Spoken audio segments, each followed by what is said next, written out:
on va calculer des évolutions réciproques. Alors, exemple, j'augmente 154, que j'appelle ma valeur initiale, de 15%.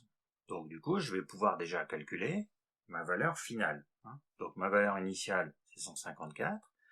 J'augmente de 15%, ça veut dire que je multiplie par 1 plus 15 sur 100 pour trouver la valeur finale. C'est-à-dire que je multiplie par 1,15. Donc, si je prends ma valeur initiale, donc ma valeur finale, ce sera 154 fois 1,15. C'est ça. Donc du coup, je trouve 174,02. Ça, c'est ma valeur finale. Donc maintenant, la question, c'est quelle est l'évolution que je dois donner à cette valeur finale pour retrouver la valeur initiale. Bon.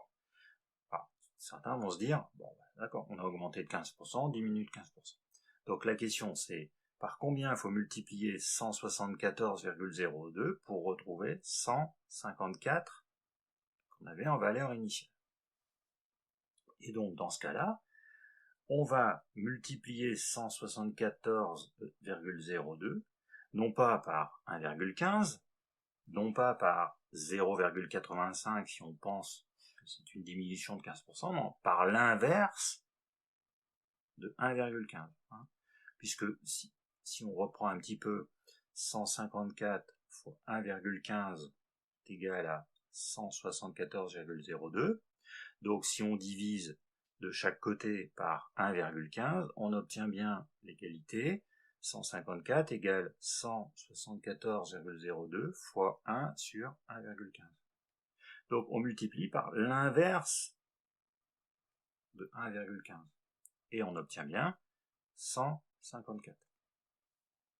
Si on calcule cette valeur, on obtient 0,87.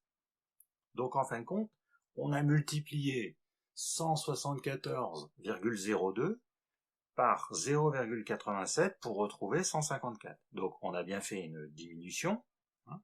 Si on fait l'écart avec 1, on trouve 0,13. Donc on a donc une diminution de 13%. Donc notre valeur initiale 154, on l'a augmenté de 15%, on a obtenu 174,02. Mais si on veut, à partir de la valeur finale, revenir au 154, cette valeur, on va lui faire subir une diminution de 13%. Voilà. Donc, voilà comment on trouve les évolutions réciproques.